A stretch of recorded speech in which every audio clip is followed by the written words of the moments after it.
அண்மைச் செய்தி. காஷ்மீரில் தவிக்கும் தமிழக மாணவர்களை மீட்க தமிழ்நாடு அரசு தொடர் முயற்சி மேற்கொண்டு வருவதாக தகவல் வெளியாகியிருக்கிறது.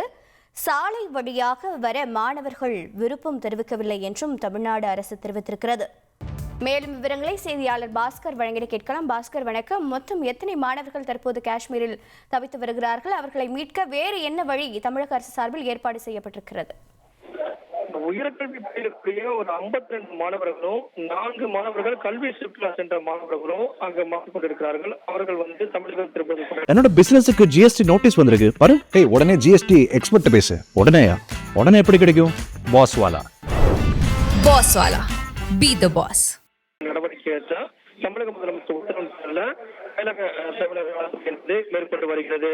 அந்த வகையில பார்க்கும்போது இந்த பதட்டமான சூழ்நிலை காரணமாக ஜம்மு காஷ்மீர் மாநிலத்திலிருந்து விமான போக்குவரத்து என்பது தற்போது ரத்து செய்யப்பட்டிருக்கிறது. சாலை வழியாக அழைத்து வருவதற்கு பாதுகாப்பற்ற நிலை இருக்கிறது. மாணவர்களும் சாலை வழியாக வருவதற்கு விருப்பம் தெரிவிக்கல.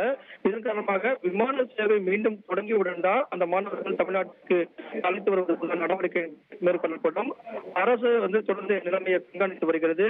நிலைமை சீரடைந்த பிறகு மாணவர்கள் தமிழ்நாட்டுக்கு அழைத்து வரப்படுவார்கள். இந்த 4 மாணவர்கள் மட்டும், இந்த கல்வி சுற்றுலா சென்ற மாணவர்கள் மட்டும் சாலை வழியாக டெல்லிக்கு அழைக்கப்பட்டு இன்று அவங்க